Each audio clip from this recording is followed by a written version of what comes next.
नमस्कार। दिन भर की खबरों का हर अपडेट और फॉलोअप लेकर मैं हूं आपके साथ अमित शर्मा। खबरों की खबर या फिर खबरों पर असर, हमारे संवाददाता खबरों के पीछे दौड़ते हैं दिन भर।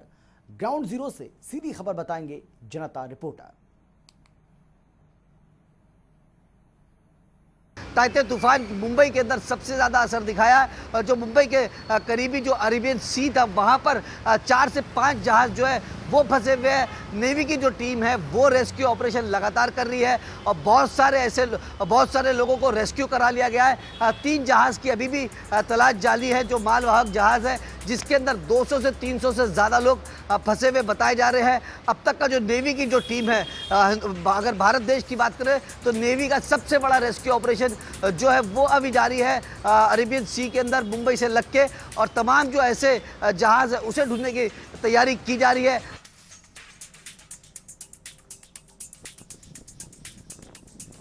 महाराष्ट्र से आगे बढ़ चुका तूफान ताउते अब कमजोर पड़ गया है। खतरा अब टल गया है, लेकिन इसने बर्बादी के जो निशान पीछे छोड़े हैं वो कुदरत के कहर की गवाही दे रहे हैं।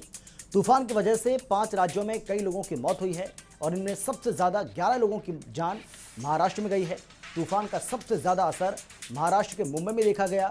यहाँ कई अहम ऐतिहासिक इमारतों को भी नुकसान पहुंचा है। मुंबई की मेयर किशोरी पेडनेकर ने कहा है कि यहाँ पेड़ गिरने के 2364 मामले आए हैं। वहीं दीवार गिरने की 43 और 2 नौका दुर्घटना की शिकायतें मिली हैं। ऐतिहासिक गेटवे ऑफ इंडिया को सुरक्षा देने वाली दीवारों और लोहे की छड़ों को भी नुकसान पहुंचा है। प्रधानमंत्री नरेंद्र मोदी गुजरात में ताउते चक्रवाती तूफान से हुए नुकसान का जायजा ले रहे हैं। प्रधानमंत्री नरेंद्र मोदी आज सुबह भावनगर पहुंचे, जहां पर गुजरात के मुख्यमंत्री विजय रूपाणी ने उनका स्वागत किया। जिसके बाद प्रधानमंत्री नरेंद्र मोदी ने गुजरात और दीव में जहां सबसे ज्यादा प्रभाव हुआ है ताउते चक्रवाती तूफान से, वहां का उन्होंने हवाई सर्वेक्षण भी किया है। बता दें कि इस चक्रवाती तूफान से जहां एक तरफ बहुत ज्यादा राज्य को नुकसान हुआ है, वहीं अब तक कई लोगों की मौतें भी हो गई हैं। वहीं इस हवाई सर्वेक्षण के बाद प्रधानमंत्री नरेंद्र मोदी अहमदाबाद में मुख्यमंत्री विजय रूपाणी और उप मुख्यमंत्री और तमाम राज्य के आला अधिकारियों के साथ एक बैठक भी करने वाले हैं, जिसमें तमाम जरूरी दिशा निर्देश भी दिए जाएंगे। प्रधानमंत्री नरेंद्र मोदी ने बुधवार को अहमदाबाद में गुजरात के मुख्यमंत्री विजय रूपाणी और अन्य वरिष्ठ अधिकारियों के साथ बैठक की है। चक्रवाती तूफान ताउते से होने वाले नुकसानों की समीक्षा की है। इसके पहले प्रधानमंत्री ने गुजरात और दीव के प्रभावित इलाकों का हवाई सर्वेक्षण किया। प्रधानमंत्री नरेंद्र मोदी बुधवार को दिल्ली से सीधे भावनगर पहुंचे। यहां उन्होंने चक्रवात तूफान ताउते से प्रभावित क्षेत्रों का हवाई निरीक्षण किया। यहां इस तूफान के कारण अब तक 45 लोगों की मौत हो चुकी है। आपको बता दें कि गुजरात में चक्रवात ताउते के कारण अब तक 45 लोगों की मौत हो चुकी है और 16,000 से ज्यादा घरों को नुकसान पहुंचा है। इस क्रम में आज प्रधानमंत्री नरेंद्र मोदी ने यहां के प्रभावित क्षेत्रों का हवाई निरीक्षण किया। अरब सागर से उठे ताउते तूफान का असर दिल्ली एनसीआर समेत तमाम राज्यों में दिखने लगा है और ताउते तूफान के चलते दिल्ली एनसीआर समेत तमाम राज्यों में बुधवार सुबह से बारिश जारी है। वहीं बारिश के चलते दिल्ली एनसीआर और उससे सटे तमाम इलाकों में तापमान में भारी गिरावट दर्ज की गई। वहीं मौसम विभाग के मुताबिक ताउते अब शांत हो चुका है, लेकिन ताउते की बात करें तो इससे पहले ताउते कर्नाटक, केरला, गोवा, गुजरात में भारी तबाही मचा चुका है। लेकिन ताउते तो शांत हो चुका है, लेकिन दिल्ली एनसीआर में इसका असर साफ देखने को मिल रहा है और यही वजह है कि ताउते के चलते दिल्ली एनसीआर में बारिश हो रही है। गुजरात में लैंडफॉल करने के बाद कमजोर पड़कर आगे बढ़ रहे समुद्री तूफान ताउते का असर राजधानी दिल्ली में देखने को मिला। मंगलवार को दिन भर छाए रहे बादल और हल्की बूंदाबांदी के बाद आज भी सुबह से ही दिल्ली में बारिश हुई। यहां न्यूनतम तापमान सामान्य से 5 डिग्री कम 21.4 डिग्री सेल्सियस दर्ज किया गया। बारिश के चलते राजधानी का मौसम सुहावना हो गया और लोगों को चिपचिपाती गर्मी से राहत मिली। वहीं मौसम विभाग का अनुमान है कि दिल्ली के ज्यादातर हिस्सों में तेज बारिश हो सकती है और इस दौरान 50 से 60 किलोमीटर प्रति घंटे की रफ्तार से हवाएं भी चलने की संभावना है। मौसम की यह गतिविधि गुरुवार को भी जारी रहेगी। तो चक्रवाती तूफान ताउते का असर अब हिमाचल प्रदेश में भी देखने को मिल रहा है। आपको बता दें कि पहाड़ों में मौसम का मिजाज पूरी तरह से बदल चुका है। प्रदेश के ऊंचाई वाले इलाकों में बारिश, ओलावृष्टि हो रही है और मैदानी इलाकों में भी आलम यही। आपको बता दें कि मौसम विभाग की तरफ से अनुमान जारी किया गया है कि प्रदेश में 23 मई तक मौसम खराब बना रहेगा। प्रदेश के ऊंचाई वाले इलाकों में बर्फबारी होने की भी संभावना है। वहीं आपको बता दें कि मैदानी इलाकों में भी अंधड़, ओलावृष्टि का अनुमान जारी किया गया है। इसलिए जनता टीवी की आप सभी दर्शकों से यही अपील है कि अपने घर पर रहें, सुरक्षित रहें, बेवजह घर से बाहर ना निकलें। एक बार फिर से बदलाव आया है। ये बदलाव पिछले कई दिनों से देखने को मिल रहा है। पहाड़ों की ऊंची चोटियों पर फिर से बर्फबारी का दौर शुरू हो चुका है और मध्य पर्वतीय साथ ही मैदानी इलाकों में भी बारिश, ओलावृष्टि से ठंड बढ़ चुकी है। ये बदलाव ताउते चक्रवात की वजह से आया है। मौसम विभाग का मानना है कि प्रदेश में 23 मई तक मौसम खराब बना रहेगा और हिमाचल के अधिकांश इलाकों में बारिश, अंधड़, ओलावृष्टि होने की भी संभावना है। एक तरफ कोरोना का खतरा तो दूसरी तरफ ब्लैक फंगस की एंट्री से दिल्ली में दहशत का माहौल बना हुआ है। राजधानी दिल्ली के कई अस्पतालों में करीब 80 के करीब मामले अभी तक ब्लैक फंगस के दर्ज किए जा चुके हैं। वहीं मीडिया रिपोर्ट्स की माने तो गंगाराम अस्पताल में सबसे ज्यादा 40 मरीज ब्लैक फंगस के सामने आए हैं। वहीं इससे पहले मूलचंद अस्पताल में ब्लैक फंगस से पीड़ित एक मरीज की जान भी जा चुकी है। वहीं मैक्स अस्पताल में भी करीब 25 ब्लैक फंगस के मामले रिपोर्ट किए गए। वहीं डॉक्टरों का कहना है कि ब्लैक फंगस कोरोना के मुकाबले ज्यादा मृत्यु दर का कारण बन रहा है। इतना ही नहीं, ब्लैक फंगस की बीमारी काफी ज्यादा घातक है और लोगों की लगातार जान ले रही है। डॉक्टरों का कहना है कि ब्लैक फंगस की समस्या उन लोगों को ज्यादा हो रही है जिन्हें स्टेरॉइड की ज्यादा डोज दी जा रही है और वो पहले से डायबिटीज या किसी और गंभीर बीमारी से पीड़ित थे। आपको बता दें कि दिल्ली से पहले भारत के कई राज्यों में ब्लैक फंगस के मामले दर्ज किए जा चुके हैं। कोरोना महामारी ने राजधानी दिल्ली में खूब तबाही मचाई है, लेकिन अब कोरोना महामारी के बीच ब्लैक फंगस के मामले भी सामने आए हैं। ब्लैक फंगस के कारण मूलचंद अस्पताल में एक व्यक्ति की मौत हो गई। मूलचंद अस्पताल के अलावा दिल्ली के कई अस्पतालों में अब तक ब्लैक फंगस के कई मामले दर्ज किए जा चुके हैं। इनमें सर गंगाराम अस्पताल में सबसे अधिक 40 केस, मैक्स अस्पताल में 25 केस, एम्स में 15 से 20 केस और मूलचंद में 1 केस दर्ज किया गया। दिल्ली से पहले गुजरात, राजस्थान, मध्य प्रदेश, पंजाब और कर्नाटक के अलावा अन्य कुछ राज्यों में भी ये मामले दर्ज किए गए। ये संक्रमण मस्तिष्क, फेफड़े और साइनस को प्रभावित करता है और मधुमेह के रोगियों और कमजोर इम्यूनिटी वाले व्यक्तियों के लिए जानलेवा साबित हो सकता है। दिल्ली के मुख्यमंत्री अरविंद केजरीवाल ने कोरोना की तीसरी लहर की चिंताओं के बीच आज अधिकारियों संग बैठक की। इस बैठक में दिल्ली के मुख्यमंत्री अरविंद केजरीवाल ने कुछ निर्णय भी लिए। आपको बता दें कि दिल्ली सरकार तीसरी लहर से बच्चों को बचाने के लिए आने वाले समय में एक विशेष टास्क फोर्स का गठन करेगी और इसके साथ ही पर्याप्त बेड, ऑक्सीजन और ज़रूरी दवाओं का पहले से बेहतर प्रबंधन हो, इसके लिए दिल्ली सरकार आने वाले समय में निगरानी रखेगी। दिल्ली के सीएम अरविंद केजरीवाल ने दिल्ली के अधिकारियों के साथ महत्वपूर्ण बैठक की है। इस बैठक में कोरोना की तीसरी लहर को लेकर अधिकारियों को जरूरी दिशा निर्देश भी दिए। मुख्यमंत्री अरविंद केजरीवाल ने इसके साथ साथ तीसरी लहर का बच्चों पर होने वाले इफेक्ट्स की संभावनाओं के चलते कुछ महत्वपूर्ण फैसले भी लिए हैं। दिल्ली सरकार बच्चों की सुरक्षा के लिए विशेष टास्क फोर्स बनाएगी। इसके साथ ही दवा, अस्पताल, बेड्स और ऑक्सीजन का बेहतर प्रबंध भी किया जाएगा। 2 साल से 18 साल की उम्र के बच्चों पर कोवैक्सीन के क्लिनिकल ट्रायल पर अंतरिम स्टे की मांग करने वाली याचिका पर बुधवार को दिल्ली हाई कोर्ट ने खारिज कर दिया। हालांकि कोर्ट ने सुनवाई के दौरान drugs controller general of India के साथ ही कई अन्य को भी शामिल कर खारिज कर दिया है। 2 साल से 18 साल की उम्र तक के बच्चों पर कोवैक्सीन के क्लिनिकल ट्रायल पर अंतरिम स्टे की मांग करने वाली याचिका बुधवार को दिल्ली हाईकोर्ट ने खारिज कर दी है। हालांकि कोर्ट ने इस याचिका पर सुनवाई के दौरान drugs controller general of India यानी कि डीसीजीआई के साथ ही इस मामले में शामिल अन्य को भी नोटिस जारी किया है। 13 मई को डीसीजीआई ने भारत बायोटेक और आईसीएमआर की तरफ से डेवलप की गई वैक्सीन के मामले में यह मंजूरी दी थी। इस वैक्सीन के दूसरे और तीसरे फेज के ट्रायल बच्चों पर किए जाने हैं, जिस पर केंद्र की अधिसूचना को चुनौती देने वाली याचिका पर आज हाई कोर्ट ने सुनवाई की। हरियाणा प्रदेश में कोरोना संक्रमण जहां कम हो रहा है तो वहीं रिकवरी रेट बेहतरीन होता जा रहा है। हालांकि मौत के आंकड़ों ने जरूर सरकार को पसोपेश की स्थिति में डाल रखा है। असमंजस की स्थिति में डाल रखा है कि आखिर कैसे इस मौत के आंकड़े को कम किया जाए। ग्रामीण इलाकों की बात करूं तो ग्रामीण इलाकों में भी संक्रमण की जो दर है, जो तेजी से ऊपर जा रही थी, अब बीते एक हफ्ते के दौरान काफी कमी इसमें दर्ज की गई है। हरियाणा में कोरोना वायरस के नए मरीजों की तुलना में ज्यादा संख्या में इसके मरीज ठीक हो रहे हैं। ऐसे में हरियाणा में कोरोना से जंग में कामयाबी मिलती दिख रही है।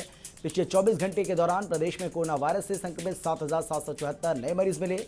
इस दौरान करीब दोगुने 14,897 कोरोना के मरीज ठीक होकर अपने घर भी वापस लौटे। इसके साथ ही राज्य में कोरोना मरीजों का रिकवरी रेट भी बढ़ता हुआ दिख रहा है और अब ये 88.33% पर जा पहुंचा है। पिछले 24 घंटे के दरमियान राज्य में 124 कोरोना संक्रमित लोगों की मौत भी हुई है। इसके अलावा 1,454 लोगों की हालत गंभीर है। हालांकि अभी भी सबसे बड़ा सवाल यह है कि जब नए मामलों की संख्या घटी है तो आखिर मौत का आंकड़ा क्यों नहीं घट रहा। नरवाना में लॉकडाउन के विरोध में व्यापारियों ने अग्रसेन चौक पर जाम लगा दिया, जिसकी सूचना मिलते ही नरवाना के डीएसपी साधुराम जी मौके पहुंचे तथा व्यापारियों को समझा बुझाकर जाम खुलाने की कोशिश की। इस मौके पर व्यापारियों ने कहा कि जिस प्रकार से किराने की दुकानें हैं वह ज़रूरी सामान की दुकानें हैं खोली जाती हैं, उसी प्रकार हमें भी कुछ समय के लिए राहत दी जाए ताकि उनके खर्चे नियमित रूप से चलते रहें। उनका कहना था कि जैसे कर्मचारी हैं वह बिजली का खर्चा या किराया है वो लगातार चालू है, जबकि इनकम सोर्स बंद हो चुका है, जिस पर डीएसपी के समझाने पर उन्होंने एसडीएम को बुलाने की मौके पर मांग की। लेकिन एसडीएम के न होने पर तहसीलदार मौके पहुंचे तथा उन्होंने व्यापारियों को समझाया कि उनकी बातों को उपायुक्त के मुद्दे तक पहुंचा दिया जाएगा। जो भी समस्या का हल होगा उसको जल्दी ही कराने का प्रयास किया जाएगा।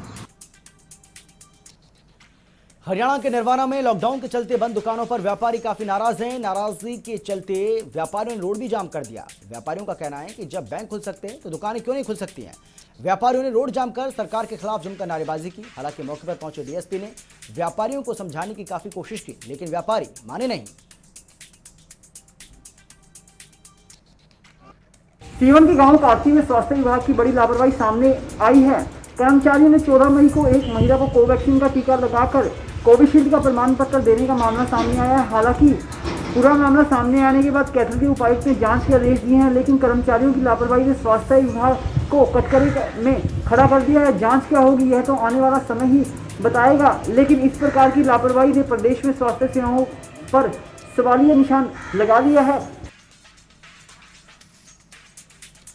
कोरोना वैक्सीनेशन कार्यक्रम में राष्ट्रीय स्तर पर बनाए गए ऑनलाइन पोर्टल, इसके बावजूद कैथल के सीवन में बिना किसी आदेश के जिले में सीएमओ कार्यालय से ऑफलाइन प्रमाण पत्र बना दिया गया, जिसमें एक महिला को कोविशील्ड वैक्सीन लगाई दिखाई दी है, लेकिन सच्चाई कुछ और थी। दरअसल उस महिला को कोवैक्सीन की डोज लगाई गई थी। तो ऐसे में अब स्वास्थ्य विभाग की लापरवाही इसे ना कहा जाए तो क्या कहें। इतना ही नहीं, ये इस महिला की जान के लिए खतरनाक भी साबित हो सकता था, क्योंकि उपायुक्त कैथल ने मामले को देखते हुए अब तुरंत 2 सदस्यों की कमेटी बनाकर 3 दिन में जवाब मांगा है और जवाब आने पर कार्रवाई की बात भी कह रहे हैं।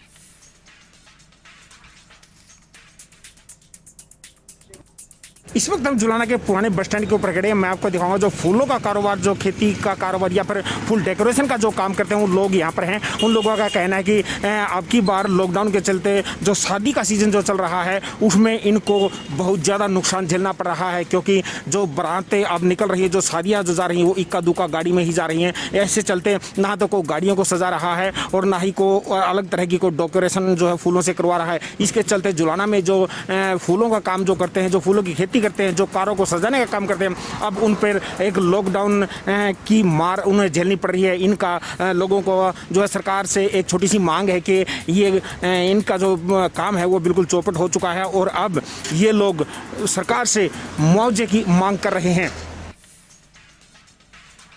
हरियाणा के जुलाना में लॉकडाउन के कारण फूल के कारोबारियों को काफी नुकसान उठाना पड़ रहा है, तो वहीं कारोबारियों को दुकान बंद होने की वजह से नुकसान हो रहा है। दुकानदारों का कहना है कि लॉकडाउन के चलते शादी समारोह पर काफी कम हो रहे हैं और इसकी वजह से ना तो किसी निजी कार्यक्रम का आयोजन हो रहा है और शादी समारोह अगर हो भी रहे हैं तो वो भी बहुत ही कम व्यवस्थाओं से इनको किया जा रहा है और इस वजह से उन्हें काफी नुकसान भी हो रहा है। अब घर चलने में भी दिक्कतें उन्हें हो रही हैं। कोरोना की जंग में वन विभाग भी आया आगे। वन विभाग ने बनाई एक योजना। इस योजना के तहत हरियाणा प्रदेश के 2200 गांवों के अंदर कोविड केयर वाटिका बनाई जाएगी। इस कोविड केयर वाटिका के अंदर इम्यूनिटी बढ़ाने वाले औषधीय पेड़ पौधे लगाए जाएंगे। वन मंत्री कंवरपाल गुर्जर ने इसकी जानकारी देते हुए बताया कि पिछले साल एक गांव से इसकी शुरुआत की गई थी और उसके बाद 1100 गांवों का चयन किया गया और अब प्रदेश के 2200 गांवों के अंदर कोविड केयर वाटिका बनाई जाएगी और उसके बाद तीसरे चरण में पूरे हरियाणा के गांवों को कवर किया जाएगा। वहीं उन्होंने बताया कि इसका उद्देश्य लोगों के अंदर औषधीय पेड़ पौधों के प्रति जागृति पैदा करना है कि जिन औषधीय पेड़ पौधों से इम्यूनिटी बढ़ती है और रोग भी दूर होते हैं। वहीं इस योजना की सराहना हर जगह हो रही है। हरियाणा में कोरोना संक्रमण की चेन को तोड़ने के लिए सरकार की तरफ से हर संभव कदम उठाए जा रहे हैं। साथ ही गांव तक संक्रमण ना पहुंचे, इसको लेकर सरकार की तरफ से हर संभव कदम उठाए जा रहे हैं। कैबिनेट मंत्री कंवरपाल गुर्जर ने कहा है कि कोरोना से निपटने के लिए सरकार हरियाणा के 2200 गाँव में कोविड केयर वाटिका बनाने जा रही है। इन वाटिकाओं में सभी औषधीय पेड़ पौधे लगाए जाएंगे जो कोरोना मरीजों की इम्यूनिटी बढ़ाने में मदद करेंगे। साथ ही उन्होंने ये भी कहा है कि इससे पहले इस योजना के तहत एक गांव से कई गांव में ये कोविड केयर वाटिका बनाई गई और फिर 1100 गांव में और अब इस योजना के तहत 2200 कोविड वाटिका बनाई जाएंगी। देश व प्रदेश में कोरोना की दूसरी लहर की गंभीरता को समझते हुए हरियाणा सरकार ने एक बार फिर 17 तारीख को पूरे प्रदेश में लॉकडाउन लगाने का निर्णय लिया, जिसका उन्होंने नाम दिया सुरक्षित हरियाणा, जिसके तहत पहले के मुकाबले थोड़ी ज़्यादा छूट दी गई, जिसका लोग सड़कों पर नाजायज़ फ़ायदा उठाते हुए नज़र आ रहे हैं। अगर बात करें पिछले लॉकडाउन की, तो जो नज़ारे पहले देखे जाते थे कि भाई पुलिस सख्त थी, प्रशासन सख्त था, लोग दंड बैठक लगाते नज़र आते थे, चालान होते नज़र आ रहे हैं। हाँ ठीक है, चालान हो रहे हैं, लेकिन पहले के मुकाबले इस बार थोड़ी नरमी है प्रशासन के द्वारा, जिसका फ़ायदा उठा रहे हैं। अगर बसों की बात करें, यहाँ बसों में भर भर के बसें जा रही हैं, प्राइवेट के साथ साथ सरकारी बसों में भी सरकारी आदेश का पालन नहीं हो रहा। कोरोना की खतरनाक दूसरी लहर के बीच बल्लभगढ़ में लोग लापरवाही बरत रहे हैं। दरअसल बल्लभगढ़ में लोग अब भी सुधरने का नाम नहीं ले रहे हैं। बसों में सरकारी आदेशों की जमकर धज्जियां उड़ाई जा रही हैं। दरअसल लोग सोशल डिस्टेंसिंग का पालन करते नहीं दिखाई दे रहे। ऐसे में लोगों की लापरवाही दूसरों की जिंदगी पर भारी पड़ सकती है। कोरोना गाइडलाइंस का पालन न करना खुद के साथ साथ संपर्क में आए लोगों के लिए भी जानलेवा साबित हो सकता है।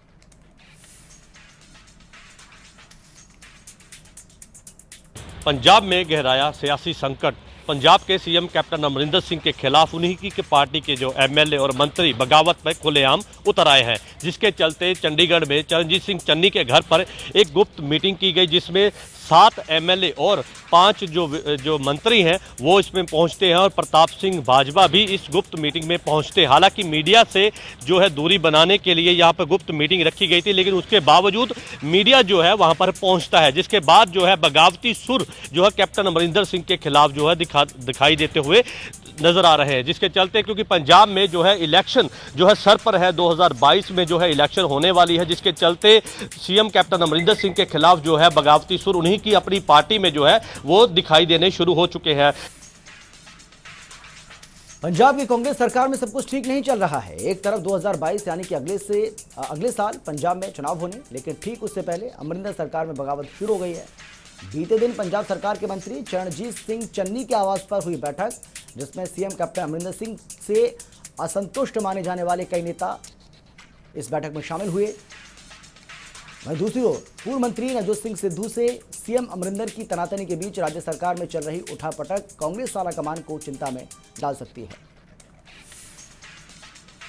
Web series the family man 2 का ट्रेलर रिलीज हो चुका है। इसी के साथ वेब सीरीज की प्रीमियम डेट 4 जून अनाउंस कर दी गई है। जी हां, वेब सीरीज का दमदार ट्रेलर दर्शकों की एक्साइटमेंट बढ़ाने के लिए काफी है। वहीं वेब सीरीज में कई ऐसे चेहरे नजर आए जैसे मनोज वाजपेयी, अक्की नेकी और आसिफ बसरा जैसे कई चेहरे नजर आए, और एक ऐसा चेहरा भी नजर आया जिसने 6 महीने पहले सुसाइड कर लिया था। जी हां, आसिफ बसरा काय पोचे, जब वी मेट जैसी मूवी में उम्दा एक्टिंग के लिए याद किए जाते हैं। आसिफ बसरा ने पिछले 6 महीने पहले नवंबर में सुसाइड कर लिया था और उनके इस कदम से पूरी बॉलीवुड इंडस्ट्री में सनसनी फैल गई थी, और इस वेब सीरीज में फिर से उन्हें देखकर उनकी यादें फिर से ताज़ा हो गई हैं। Manoj Bajpayee web series the family man के दूसरे सीजन का ट्रेलर बुधवार को रिलीज हो गया। Web series the family man 2 का ट्रेलर रिलीज हो गया है। वेब सीरीज में नई कास्ट के साथ कई चेहरे नजर आए। वहीं सीरीज में मनोज बाजपेयी, सामंथा अक्कीनेनी, प्रियामणि और आसिफ बसरा जैसे कई अभिनेता नजर आए।